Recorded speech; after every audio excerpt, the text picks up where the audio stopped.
Hello, ladies and gentlemen, and welcome to the latest episode of the Define Tomorrow podcast. Today, we're all talking about Dell Technologies World and the fantastic announcements that happened all around cloud, hybrid cloud services, with a particular spin on what's going on in the world of Microsoft. Now, to help me on today's podcast, I've got my co-hosts. First of all, I've got Ben Evans. Hi, everyone. I've got John May. Hi there. And this time we have a special guest. We've got Kenny Lowe from Dell, who is Director of MultiCloud Evangelism. Hello, great to be here. Thank you, Kenny, and thank you for joining us. You've presented before at our Define Tomorrow event, so it's great to get you on the podcast. Lots of really good announcements coming out of Dell Tech World. So Dell Tech World happens on a yearly basis. I think we missed a few during the middle of COVID there. In Las Vegas, predominantly, I've heard some rumors that in the distant future it might try and go somewhere else, but we'll see what happens there. Normally takes place in one of the massive hotels, and not only is there great stages. I think last time I was there, will.i.am was on the stage for part of it. There was great showcase areas and great events going on during the content. Now, for me, Dell Tech World this time, certainly for me, that unfortunately I didn't manage to go this time, maybe next year. Lots and lots of conversation around APEX, around cloud services. And this is coming from Dell, and lots of people know Dell as a hardware provider, providing the servers, storage, even the laptops that you'll be using in your businesses. And for me, is that doubling down on Dell is much more than that. Dell is about the cloud. It's about your journey wherever you are on the cloud. So maybe, Kenny, if you can get us started, the word that kind of sums all that up for me is APEX. If you look at the announcements, you look at the press releases, the word APEX is probably used in it more than any other word. What is APEX to Dell? What does that mean, and what changed at Dell Tech World? Wow, you're hitting me with the big questions right out the gate. Indeed. Well, APEX is an incredibly broad suite of products and capabilities, which includes the portfolio that allows us to deliver multi-cloud services wherever and however you want. So let's break that down. In our multi-cloud journey and how we're approaching multi-cloud, there are basically two different pieces to our strategy here. So one we call ground to cloud, and the other is cloud to ground. So ground to cloud is the bringing of Dell software and innovation that has traditionally run in the data center on premises and bringing it into public cloud providers to basically solve multi-cloud challenges that people are having.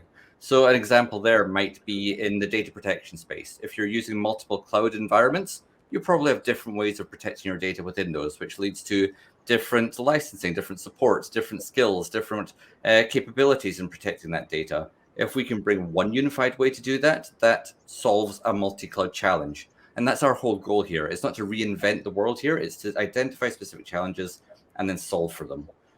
On the other hand, our APEX portfolio, which is for our cloud to ground strategy, is about seeing innovation in the public cloud and bringing that consistently down on premises. So whether that's from VMware or OpenShift, from Red Hat or from Microsoft through Azure, we want to be able to bring innovation people are used to in a public cloud context and bring that on premises as well. And every one of those capabilities that we bring to the table to do that will have an APEX brand in front of it. That makes sense from my perspective. And Ben has specifically asked me for no curveballs, so I'm already thinking of my first curveball to throw over Ben's way. And I think it makes sense what Kenny is saying there. And Ben, the bit that resonates for me, which I think you'll be able to reflect on, that isn't too much of a curveball, is that journey that people are on to the cloud at the moment. It's not linear, is it? People aren't always here or there kind of thing. What are you seeing on that perspective when it comes to journey to the cloud? Yeah, so there's a couple of points to raise on this. Is typically when you're talking to customers, some of the larger enterprises first of all went all in cloud, and they found they perhaps lost a lot of functionality, or there was stuff in cloud that was missing that they had with their on-premises solutions that were causing a problem. And then you look at it like the typical linear migrations that we're seeing nowadays, where customers start with their risk applications. Perhaps they do a POC, a pilot, and start with the least risk applications to move, and then you get to those critical services and things that are very IO intensive, very heavy on processing power and things like that, and they kind of miss that enterprise level of capability, especially around the storage arena. Obviously, myself coming from a storage background,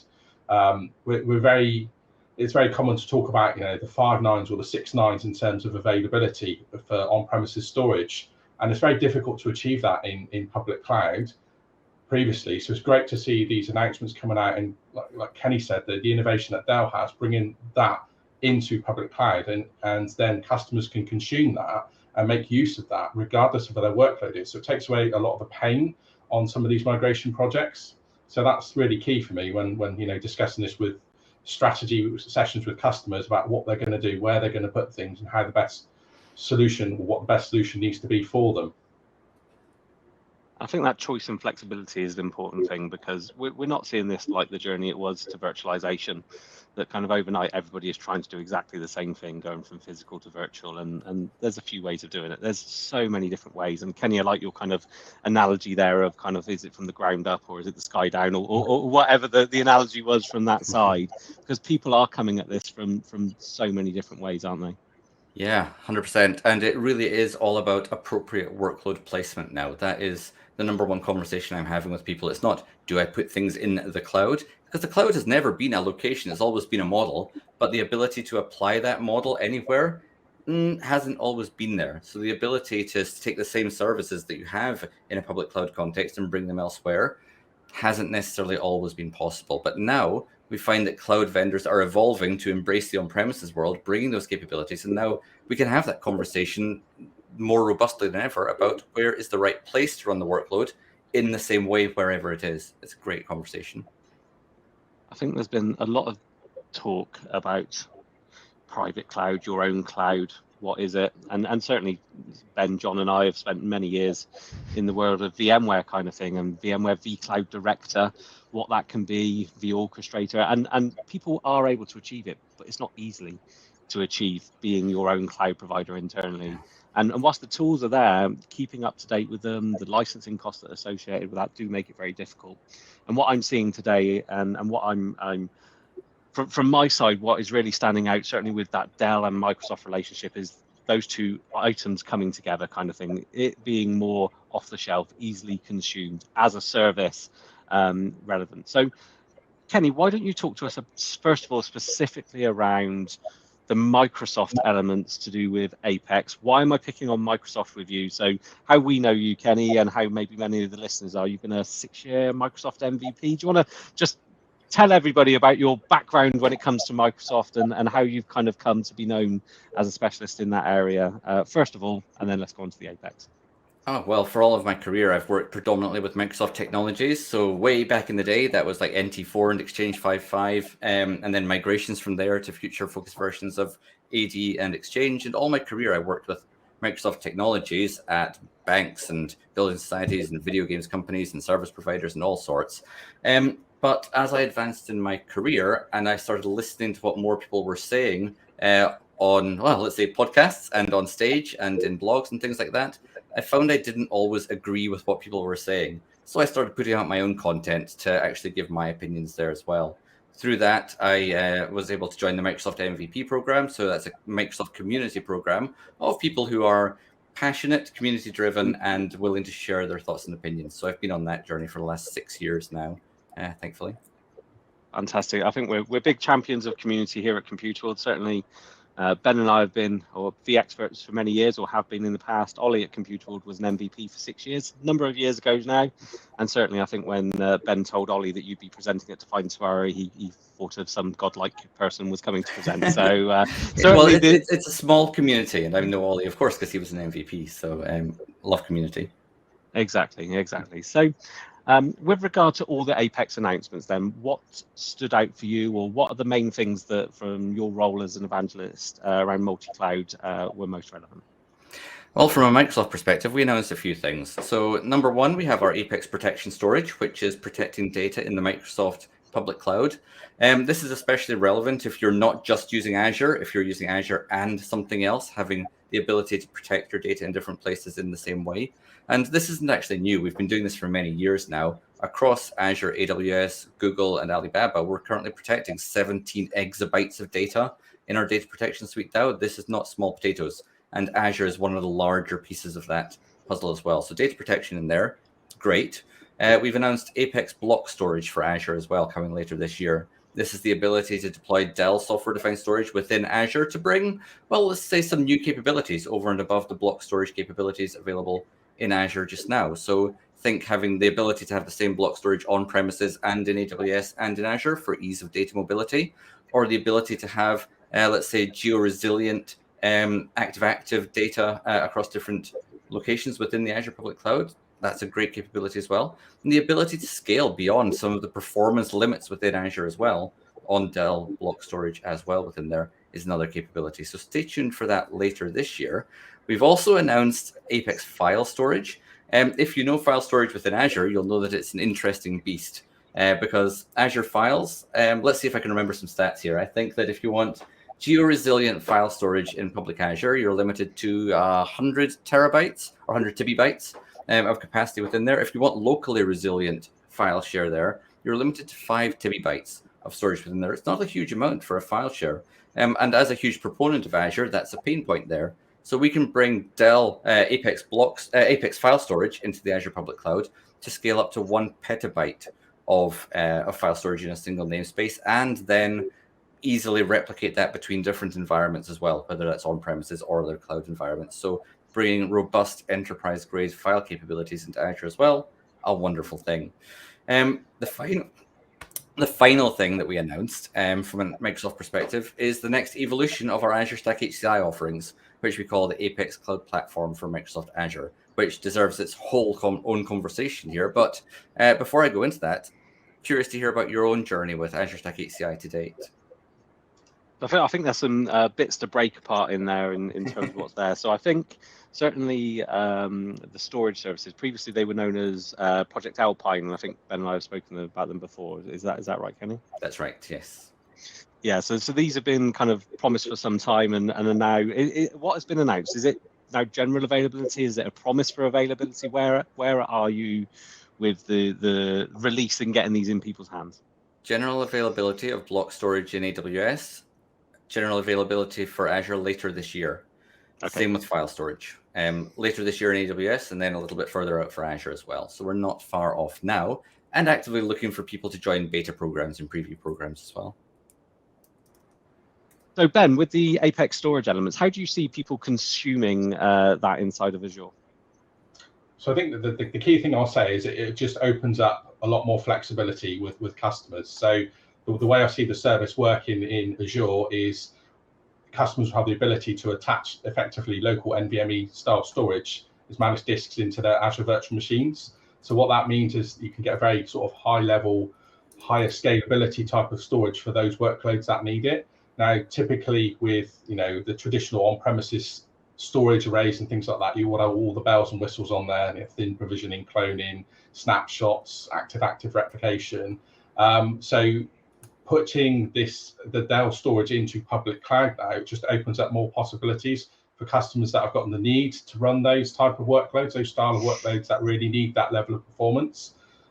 So it gives us a lot more options when we're dealing with those enterprise grade customers and who've got that need to do it. That makes sense. And Kenny, from a perspective of kind of integration, I mean, Dell and obviously with the acquisition of EMC are renowned for data storage solutions. Is there any integration or cross-pollination between the services of maybe things like PowerStore, PowerFlex, and those other things? How can people consume it between a on-premises and cloud basis? Yeah. I mean, the whole point of this strategy here is to bring consistency to all environments. So whether that's on-premises or in the cloud, and from a block storage perspective, the software that drives that is PowerFlex, which is our software-defined storage there. So whether that's running as APEX block storage in Azure or AWS or in PowerFlex on-premises, or as Dell software-defined storage powering our new APEX Cloud Platform, a consistent storage layer is the key here, both from a management and a data migration perspective. Okay, so let's pivot and talk about that kind of on-premises to the cloud or wherever it comes in piece. And Azure Stack HCI, so you mentioned there's a number of announcements around that, but for the people that are listening, what is Azure Stack HCI? Because often when I say to customers about Azure Stack HCI, they've got a memory of an older version that was a 42U rack wheeled in on a pallet. And I don't think it was called Stack HCI, but that's what people think. They think, gosh, someone's going to come and install Azure into my data center. We can't afford that. That's not what we need. And that's not what Azure Stack HCI is all about, is it?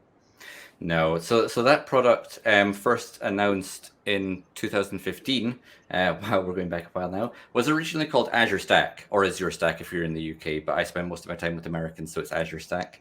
That has since been renamed to Azure Stack Hub. That was the idea that you could bring a whole Azure region into your data center. So it was a fairly bulky beast.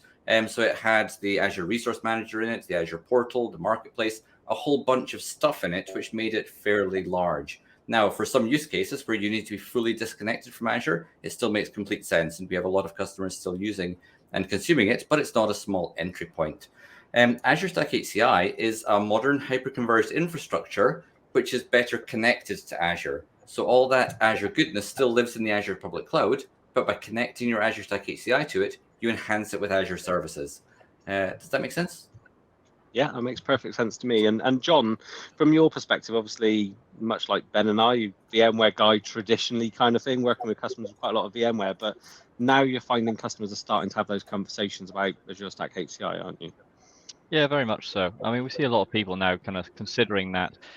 Do they want to be in a VMware environment with the sort of minimum requirements that come along with that, or do they want to actually, if they're moving towards the cloud in the first place, do they actually want to stick with that sort of well-known and Hyper-V based environment that comes along with the Azure Stack and sort of the knowledge aspects around that? There's also obviously comments about and general sort of understanding about the sort of scalability of Azure Stack HCI, and running everything down to I believe a single node is still available now. And there's definitely use cases for both, but we are definitely seeing a much bigger growth in that sort of conversation. And Kenny, so as John said, they're small entry point, single node, and you can go up from there. I think so. The announcements, if you could tell us a little bit more about those, you alluded kind of this is doing something similar to what VxRail did for the VMware hyperconverged journey kind of thing. So what are the announcements and how will they affect people looking to go down an Azure Stack HCI route? Yeah, actually, before the announcements, let's set a little context, because for years now, we've been delivering VxRail as our best and foremost VMware-based offering. So VxRail as an HCI platform to deliver VMware solutions. We've delivered, and by the way, that's the most deployed VMware-based HCI solution in the market by a country mile. We've also delivered our integrated system for Azure Stack HCI, which is the most deployed Azure Stack HCI system by a country mile as well. And we've had Red Hat OpenShift platforms out there as well as validated systems starting to work through that ecosystem as well. But each of these in the past has been an isolated system. So we've had our own product management and engineering teams and support structure and bill of materials and all sorts for each of these different ecosystems. So if we wanted to, for example, bring a new GPU into VxRail, that didn't automatically translate into Azure Stack HCI or into our OpenShift environment. So with the launch of our 16G platforms, we have taken the opportunity to unify our approach to these by unifying our product development process, unifying our support paths, and also unifying the hardware, so a single common hardware platform, the software-defined storage, and the management and orchestration layer within these as well. So just touching on each of these in turn, it means that for each of what we call the APEX Cloud Platform for Red Hat OpenShift, APEX Cloud Platform for VMware, and APEX Cloud Platform for Azure, I'll call it the ACP from now on because ACP is a bit faster than APEX Cloud Platform. And for each of these environments, you have a common bill of materials to build it from. And within there, you have a common management and orchestration layer there as well. For those people who know VxRail, the beating heart of VxRail has always been what we call the VxRail system software. The VxRail system software is a whole bunch of Dell software that runs inside a virtual machine in VxRail, which then performs and manages all the integration into vSphere and into the underlying hardware and into ESXi and into Cloud IQ and SRS and a whole bunch of other things. So it is the beating heart of it there. But we haven't had that same capability in our other platforms. So we've literally taken that same code, brought it into Azure Stack HCI now, brought it into the Red Hat OpenShift ecosystem for the first time, a Red Hat OpenShift turnkey appliance there, bringing those same experiences that people are used to within the VMware environment into our other platforms there as well. So common hardware, common management and orchestration exposed into Windows Admin Center, same as it's exposed into vSphere. And then from a software-defined storage perspective, those who know Azure Stack HCI, well, the clue's in the name. It's a hyper-converged infrastructure. So the software-defined storage within that has been Storage Spaces Direct from Microsoft, which, by the way, I love. It is free within the platform. There's no additional cost for it. It's just part and parcel of it, unlimited use of it. It's really high performance. So it pretty much comes to disk speed within there. You're maxing out the disk capacity there.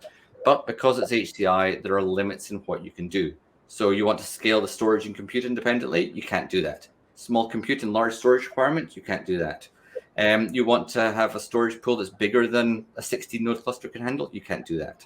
So we've worked with Microsoft to enable the provisioning of Dell software-defined storage based on PowerFlex, but we call it Dell software-defined storage, as a sidecar offering for our APEX Cloud Platform for Azure, expanding into those new scenarios now. So bringing disaggregated storage for VM workloads, for Kubernetes workloads through a validated CSI driver into Azure Stack HCI for the first time. So super excited about that. Fantastic. Sounds like a lot of flexibility there, and I don't know the best way to describe it, but that kind of scale out, scale up, scale whichever way you need to be able to scale to meet your needs. And certainly, I mean, I think from my perspective, it's good to kind of hear how PowerFlex is coming into its own. As a VMware guy, and then being someone that's been looking at the Microsoft stuff, PowerFlex has always been, I don't get it kind of thing, because we've got PowerStore, or we have the HCI solutions for VMware, or we have Storage Spaces Direct with the Microsoft solutions, and then we've got this PowerFlex that you want to do a bit of everything, or you can do it with PowerFlex. But now, and I think the way that you're describing it as kind of the Dell software-defined storage solution, it will support everything kind of thing. It is featuring as a feature in all of your platforms. That's probably the best way to put it. Absolutely. So it's the most scalable, linearly scalable, and high-performance software-defined storage product out there. And when it's used to extend and enhance all of our other platforms, that's where it comes into its own. So extending and enhancing the VMware ecosystem and their OpenShift ecosystem and the Azure ecosystem and the AWS ecosystem and the public Azure ecosystem, all of these things, bringing that high-performance, scalable software-defined storage is awesome. So in the APEX Cloud Platform, and you've spoken about the VxRail, and the big part that customers have always chosen VxRail for is that orchestration capability. Look, guys, I click this one button and it will go and sort the upgrades out for me, or whatever that is. What does that feel like now to an admin that's maybe they're going from VMware, maybe they're a little bit scared because they're going, hold on a minute, Azure Stack HCI, isn't that Hyper-V? Isn't that the thing that I haven't wanted for all these years kind of thing? Because I've been a VMware guy. Does this experience feel like now for someone that's coming into this? They're on an Azure journey and they're thinking, actually, one of the steps I want to do is move from vSphere over to Azure Stack HCI with the ACP. Well, let's touch on Hyper-V first, actually, because that's a really good point, because a lot of people are still put off Hyper-V for historical reasons. But if we look at how Hyper-V has grown over the last few years and where it's been successful, it's super interesting. So the number one place that Hyper-V has grown is public Azure. They're the biggest consumer of Hyper-V, and because of that, vast amounts of engineering time and effort have gone into Hyper-V to make it work extremely well in Azure. All of those investments translate down into on-premises as well, including making it a great platform to run Linux, because, spoiler, Linux is the most used guest OS within Azure Public Cloud. But Hyper-V is really growing in other places as well. So most people won't realize that within their laptops or their desktops, virtualization-based security that runs within there and helps secure their device, that's Hyper-V. People playing their Xbox and using backwards compatibility, hey, guess what? There's Hyper-V within there. And actually common across all these things, whether it's Azure, across the Xbox, across virtualization-based security, any of these things, the commonality there is that you don't actually notice that it's Hyper-V or care about it. And what we're trying to do with the APEX Cloud Platform for Azure is really abstract you away from some of those underlying concerns, same as Azure does. So in terms of how the day-to-day management experience is for doing the things like node expansion or deployment or full-stack lifecycle management, same experience as you're used to in VxRail there. Click the button and have it orchestrated for you. Now, there are definitely some skills that you'll need to pick up if you have never used a Microsoft environment like this before. So you manage with Windows Admin Center, that's your management pane. There are some new skills to pick up there, but we make that as simple and straightforward as possible, much like Azure tries to do, abstracting the hardware away as much as possible. Makes sense. And Ben, coming to you, in terms of that kind of customer journey, looking to move to the cloud, maybe they've got the first few workloads there, maybe Stack HCI then makes sense for what's remaining on premises. There's benefits of things like, is it policy and the landing zones will be able to shift between them? What do you see in terms of that kind of bringing together what's on premises and the cloud when it comes to Azure? Probably the best way to describe it for me, that is almost like old meets new. So with Azure Stack HCI, what I believe happens is, or offers the customer, is the ability to run the legacy VMware-based workloads next to new services that are container-based, like Kubernetes or Azure Virtual Desktop, things like that, on the same platform. So you don't need to worry about multiple systems, disparate systems. It's all one platform. That then allows businesses to undergo that digital transformation that everyone's trying to do to modernize applications when it suits them, not because they need to change the location of a workload. So it just opens up more flexibility, and using services obviously such as Azure Arc, it enables you to then start to use Azure native features being pushed down, such as guest policy configurations and access into Microsoft Defender for Cloud, and all of the good stuff that you can get through native Azure workloads is now available for those same workloads on-prem, whether they're old or new. So you don't really need to worry about, is my legacy application going to work on this? It takes away that pain. And I'm a firm believer that the hypervisor wars sort of died off many years ago now, and customers are less bothered about sometimes what platform you run on. And that's the same for me. I was a diehard VMware fan for years. Wouldn't touch Hyper-V, but it's kind of not irrelevant anymore. But it just doesn't matter. There's bigger and better things to worry about at a higher level, rather than the minute detail about does it do X or does it do Y. In the bigger picture, it doesn't really matter. So ultimately, that type of solution just takes a lot of the pain away, and most organizations will operate a hybrid cloud in the near future. I believe there's very few out there that are truly going to be completely 100% in the cloud, especially in the space we operate in that sort of mid-market, mid-enterprise. There's going to be lots of customers out there that want to take advantage of the power of what native Azure public cloud can offer, but there may be reasons that we've discussed in other podcasts why they can't do that. And Azure Stack HCI just ticks so many boxes, and gives the customers lots of possibilities to adopt and help them on that digital transformation projects quicker. Makes perfect sense. And Kenny, you mentioned something. So bear in mind that this isn't my native world anymore, right? I spend most of my time looking at Microsoft 365 technologies. I've got wonderful people like Ben and John that are looking into the infrastructure side. I think you mentioned, was it Server Manager you mentioned in terms of managing the nodes? From a guy, and my last certificate in Windows Server was probably, I don't know, 2008, 2012 or something like that. I've got these memories of the very poor experience that you used to get with Server Manager. But I believe where we are today is almost you can manage these instances all from Azure with very modern management consoles, wherever they are, disparately managed. You don't have to be on the same network of them and things like that. You can centrally manage these kind of things from Azure. Is that correct? Am I seeing this So right? the management experience of old for Microsoft environments was what we called the MMC, so Microsoft Management Console there, and you would add these snap-ins to it for things like certificate management, for Hyper-V Manager, for failover cluster manager, and a whole bunch of different things. And you would have a different snap-in to do different management tasks there. That has been replaced with what we call Windows Admin Center. So Windows Admin Center is a free management tool. Well, technically it's included in a Windows license, so no additional cost, but Windows Admin Center is available free for anyone. It's incredibly lightweight. You can download it at aka.ms/whack download. That will directly download the executable, install it on your laptop, and you can start managing any Microsoft-based environment from that, whether it's a Windows laptop, desktop, server, Azure Stack HCI, Windows VM running in AWS, it doesn't matter. All of those can be managed from Windows Admin Center at no cost there. And that's the replacement for that traditional management experience there, with some additional capabilities as well. So the ability to start managing some Azure capabilities, hybrid Azure capabilities there as well, like Azure Backup, Azure Site Recovery, and things like that from within the same console. That's installed locally, but you can also use Windows Admin Center in the Azure portal. So you can log into portal.azure.com, go to, for example, your Azure Stack HCI cluster and open up Windows Admin Center in the Azure portal to do those same management tasks there. So all those same capabilities in the Azure portal as well. And then more and more, we're seeing Azure native capabilities being brought to bear here as well. So being able to use things like Azure Update Management, Azure Policy, tools like that to manage and enhance your on-premises environment as well. So it's a mix of the on-premises and old and new, well, old and new, because WAC is still a replacement for the actual old, but becoming more and more Azure native there as we go. And am I correct in saying that even things like the open manage capabilities are available in the Azure version when you log in, so you can see all that element there as well? Not yet, but coming soon.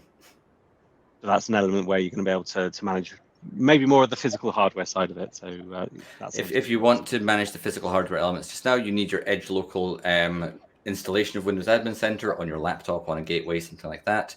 But Microsoft are working hard to bring those extension capabilities into the Windows Admin Center in Azure as well. Okay. Any thoughts or questions, Ben, in terms of how all this is coming and where it's going? Yeah, I've got a question, but it's not related to anything that Kenny said. Well, it is kind of. So Kenny mentioned there's 17 exabytes of data Dell protects. What I want to know, Barry, is how many zeros are in an exabyte? Don't ask me a maths question. I was very impressed by that. Yeah, a lot. Yeah, no, that's it. There's a lot of zeros in that figure.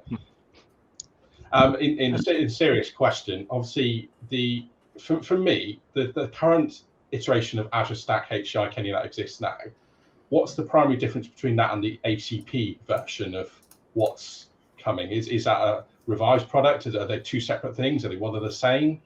Could you explain that a little bit? I would call it our next generation offering. So if we look back through our heritage with Microsoft Hyperconverged, when Microsoft launched Storage Spaces Direct in Windows Server 2016, we did a reference architecture for that. And every year since then, we've brought out new versions, new capabilities, enhanced the experience, whether that's through ready nodes with Windows Server 2016, ready nodes with Windows Server 2019, through a solution, through our current integrated system. Our next offering takes us to the next level. Actually, there's a Microsoft blog that they just released where they specifically say the APEX Cloud Platform for Microsoft Azure takes us to a new level beyond what's available within integrated systems today. It's true. And this is on our 16th generation hardware platforms as well. So features and capabilities like the new APEX Cloud Platform Foundation software for the same VxRail-based lifecycle management and integrations there, that enhances it. The ability to add on sidecar software-defined storage, that enhances it. And then additional capabilities like fleet management through the Azure portal or through Cloud IQ, for example, coming, these enhance it as well. So it builds on the heritage that we've always had with Microsoft in this space. And again, as we've always done, takes it to the next level. Good stuff. So Kenny, as we kind of get to the point of wrapping up, if you are a customer that maybe you've been a Dell customer for a while, you've got SE series storage, you've got a bit of VMware, you've dabbled a bit inside Azure and know that actually you need to be doing a bit more. Your Dell VMware environment's coming towards the end of its life. You know you're not going to be jumping 100% into the cloud over the next 3 months to get there. What would your advice be coming from your remit of a multi-cloud evangelist with a strong Microsoft heritage? What would your advice be to them in terms of how to handle that journey? Wow, big question. Big question. Start with the outcomes that you're trying to achieve, right? It's not what platform do I have now, so what platform do I go to? It's what are the outcomes I'm trying to achieve? What is the best place to do that? Well, not best place, the best overall platform or ecosystem for me to achieve that. It could be multiple ecosystems. We see people in a multi-cloud state by design where they're using multiple cloud environments because some of them have specific capabilities they need to achieve those outcomes. So going all in on one platform can be right. Going all in on multiple platforms can be right. What is rarely right is choosing one physical location that's run by a cloud provider and saying that's the place I'm going to put everything. Because more and more we see that edge capabilities are coming to the fore, being able to bring cloud capabilities out to the edge to customer data centers and have them consistently run anywhere. That's one of the most important things. And probably one of the biggest conversations that's just exploded recently around generative AI is really dependent on having capabilities where data is being generated. So it's a long way of saying, make sure that whatever model you pick, whatever cloud model you pick, can be applied anywhere you're going to need to run those workloads, even if that is using multiple cloud models there as well, but plan for that. Plan for those outcomes, plan for what you need to do. If you are then smaller company, let me bring the question in a little bit. Small to medium-sized company, you got a 3-2-1 virtual infrastructure, 3 hosts, 2 switches, 1 storage for those that don't talk about it on a regular basis and shorten it like we do. You got VMware, but whilst it used to be your baby and you used to love it and used to pet it and used to look after it, today it's on the back burner because your focus is on cloud services and cloud transformation. You're looking at, should I be moving to Azure Stack HCI because we're not going to be there? How would you approach that part of that journey? I mean, Azure Stack HCI is a core part of any Azure journey. So if they're looking to use Azure, then Azure Stack HCI is an extension of that and is something to bear in mind as part of that journey. Exactly as Ben said earlier, it can be a great landing zone for transformation to Azure as well. So as an initial place to move workloads into to start to do a cloud transformation. And then some of those workloads may live on there forevermore as well, and actually may never move into Azure because it's the right place from a data sensitivity or latency perspective or whatever it may be, that may be the right place. From moving from a 3-2-1 architecture to hyperconverged, there are cost savings to be had from a hardware perspective, from a power and cooling perspective. That's something to look at. And from a licensing perspective, Azure Stack HCI is extremely cost effective as well. Probably one of the simplest to license platforms out there just now on premises. All good. Ben, have you got any final thoughts on what Dell have announced and the journey that customers are going on? The only other thing I'm interested to see coming in the future from Dell, and I'm sure it's on the roadmap, but the next area of storage interest for me would be object storage, and how Dell, you've got your own on-premises S3 style, object storage available today. It'd be interesting to see how that makes its way into public cloud, because obviously we've talked about, today that the block storage, which is high performance, used typically high cost as well around that, but customers looking to have that sort of hybrid approach around their object storage as well, to see how that integrates into the platform is going to be of interest to me. But I'm just excited to see these services come to market and have a play with them and see how they work, really, to sum up. But I think it's great to see from Dell that adoption, that close relationship with Microsoft, sort of really giving us what's needed in the industry. Like Barry mentioned at the start, Dell's always been known as the hardware vendor, and that's not true anymore. Dell have got such a wide portfolio, you can pretty much cover most bases when it comes to technology with that. And John, any particular thoughts from you? I think it's the opportunities available out there. There's an awful lot of people that are on a whole world of different platforms out there, and it's often been seen that the transition between those platforms is very, very difficult. And I think that's becoming a lot easier, and in a way to sort of move into the sort of multi-cloud aspects of things, and move between the different platforms that are going to come in the future. And I think I'm quite intrigued to see how that's going to progress. And I think there is definitely some strides being made forward now about how we can do that. So Kenny, what are your final thoughts? And also, you mentioned you're working on a number of different blog posts to kind of explain these announcements and what's coming. So maybe you can kind of share where people should look out for those and things like that. Yeah, you can follow me on Twitter at Kenny Lowe. That's easy. You can get to my blog at multicloud.is. That's easy. So I've got some APEX Cloud Platform blogs there and more coming as we go. My final thoughts. I mean, every single thing that Dell has announced is designed to not just run, but enhance any workload anywhere in any ecosystem with any consumption model. That's the whole goal here. Gone are the days of trying to compete with other cloud environments. We recognize and embrace the fact that every one of our customers will be using cloud environments in some way, and how we can bring Dell's expertise to enhance that experience wherever it may be. That's our number one focus just now, and it's a super exciting place to be. Fantastic. Well, thank you, Kenny. Thank you for joining us today. As ever, we love your enthusiasm, your passion for the technology, and specifically the Microsoft side of things. So thank you ever so much. Thank you, Ben and John, for joining us. Just as a reminder, for anyone that's listening to this podcast, if you're looking into your journey into the cloud, you want to know any more about the technologies that are spoken today, please reach out to us at Compute World. We can help you on the journey, we can demonstrate the technologies, and we can help you achieve that multi-cloud dream, hopefully, with enhanced security and enhanced management and things like that. But thank you ever so much for listening to us on the Find Tomorrow podcast. We hope you enjoyed it, and we look forward to talking to you next month. Thank you.